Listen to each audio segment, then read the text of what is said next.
त्या वाटेवर आज खूप दिवसांनी बॉसने माझी सुट्टीला संमती दिली. फक्त 4 दिवसच मला सुट्टी हवी होती आणि काम जास्त असल्याने 2 आठवडे लागले या सुट्टीसाठी. खरं कारण तर कोणालाही माहीत नाही, पण सुट्टी भेटली या आनंदात मी लवकर घरी आले. माझ्या रूम पार्टनरला काही न सांगता बॅग भरली व मी निघाले. ओला कार बुक न करताच घाईत निघाले खरी, पण संध्याकाळी 8 नंतर रस्त्यावर कुठून येणार होती कुठली टॅक्सी, तोच प्रश्न पडला असताना एक हॉर्न कानावर पडला. हेडलाईट चटकन डोळ्यावर आल्याने मला गाडीमध्ये कोण बसले आहे ते दिसले नाही. गाडी माझ्या जवळ येऊन थांबली व एक हाक आली, सविता, एवढ्या रात्री कुठे जायला निघालीस? तो आवाज तर माझ्या ऑफिसमधील ओंकारचा होता. मी पाहत राहिले व सांगितले की गावी काम आहे व तातडीने जावे लागत आहे. ओंकार चटकन म्हणाला की तरीच ऑफिसची कामं लवकर आटपत होतीस. कुणी आहे का सोबत तुझ्या की टॅक्सी येत आहे? मी मान हलवून सांगितले की अचानक जावे लागत असल्याने कुणी नाही व मी सुट्टी घेतल्याच्या आनंदात टॅक्सी बुक करायला विसरले, पण शोधीन मी टॅक्सी. असे मी बोलताच त्याने मस्त स्माइल देत मला गावी सोडतो असे म्हटले व मी लगेच गाडीत त्याच्या शेजारी बसले. माझ्याजवळ फक्त एकच लहान बॅग होती व ओंकारने ती बसल्या जागेवरून मागच्या सीटवर टाकली व आम्ही दोघी निघालो. मी त्याला विचारले की तू नेमका कुठे जात आहेस? तर तो म्हणाला की तुझ्याच वाटेवर. असे म्हणत मला विचारले की काही महत्वाचे म्हणजे नेमकी काय काम मिताली? काही खास नसल्याने सांगताच त्याने गाडीचा वेग कमी केला व मला पाहत बसला. मी माझ्या भुवया वर करत गाडीकडे लक्ष केंद्रित कर असा इशारा दिला, पण हा पागल तर गाणं गुणगुणत होता. इशारो इशारो में दिल देने वाले, बता दे ये हुनर तूने सीखा कहां? मी उत्तर दिले की तू वेडा आहेस, गप्प गाडी चालव, नाहीतर मी टॅक्सीने जाते. तेवढं त्याने रस्त्याच्या कडेला गाडी थांबवली व गाडीमधून उतरून माझ्याकडे येत गाडीचा दरवाजा उघडला व मला बाहेर खेचले. मी घाबरून गेले की असे कसे मला हा प्रवासात वाटेवरच सोडून जाईल, पण त्याने जवळ असलेली चहाची टपरी दाखवली व मला म्हणाला, जहाँ पे ना एक कप चाय हो जाए. तेव्हा कुठे मला बरे वाटले व मी सोबत गेले चहा प्यायला, कारण मी उपाशी होते. ओंकारने चहा सोबत मस्का पाव सुद्धा घेतला व मला ते देत म्हणाला, तू उपाशी असशील ना, हे खा. मी विचारले की तुला कसे समजले की मी काही न खाता निघाले ते? त्यावर पुन्हा त्याचे मिश्किल बोलणे, तू सुंदर तर आहेस, पण एवढ्या अंधारात सुद्धा तुझे चमकणारे डोळे लाल दिसले व जोर जोरात तो हसू लागला. मी चटकन एक चापट त्याच्या दंडावर मारला, पण तो वेडा त्याचा दंड चोळून 30 बोटे त्याच्या ओठांवरती ठेवून पप्पे घेत म्हणाला, हाय, मला तुझा थोडा तरी स्पर्श झाला. मी फक्त लाजले.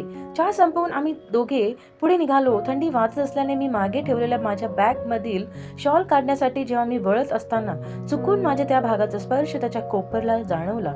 मी शॉल ओढले तसे तो म्हणाला, थंडी तुला लागली पण मला जाणवली. असे म्हणत मला तो पाहत राहिला.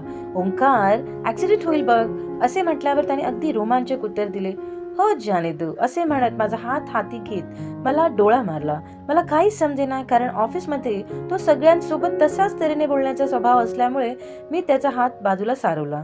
मला ते आवडले नसावे असे त्याला वाटले व नेहमी सगळी मुले जे विचारतात तेच त्याने विचारले. कुणी मनात दडलेले आहे की काय, असे सहज तो विचारून हसला. तसे काही नाही असे मी त्याला म्हटले व नेमकी कार अचानक थांबलेली पाहून मी चरकले. पण तेव्हा बोनेट उघडून गाडी गरम झाली त्याच्यासारखी म्हणत तो इकडे तिकडे पाहू लागला.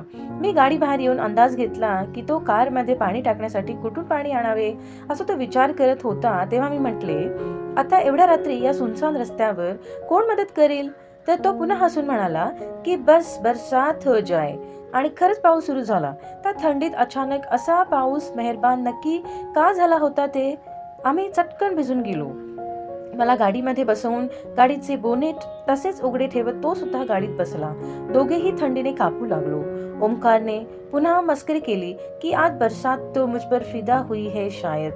असे म्हणत त्याने माझा हात हातात घेत चोळत गरम करत राहिला व म्हणाला, मस्त शेकोटीसारखे गरम लागत असेल ना तुला या माझ्या हातांच्या स्पर्शाने? तेवढ्या कारच्या अगदी समोर वीज कडाडली व मी घाबरून त्याच्या दंडाला माझा चेहरा लपवत घट्ट पकडून थरथरू लागले. त्याबरोबर लगेच ओंकारने मला त्याच्या मिठीत घेत रोमॅन्टिक होत म्हणाला, आभार या वीज देवतेचे.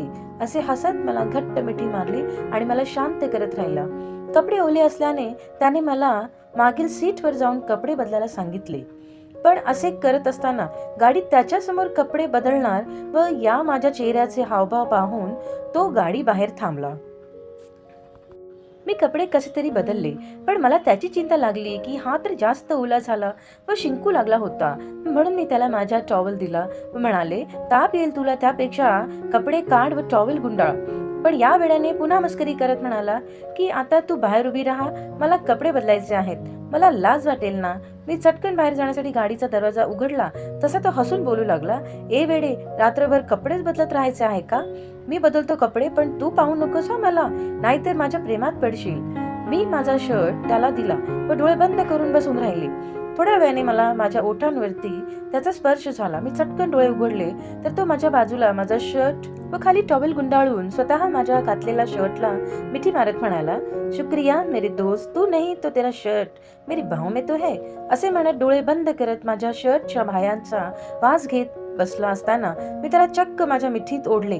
हे अनुभवताना मला चुंबन घेत त्याच्या स्पर्शाने मला पुन्हा ओला चिंब करत राहिला.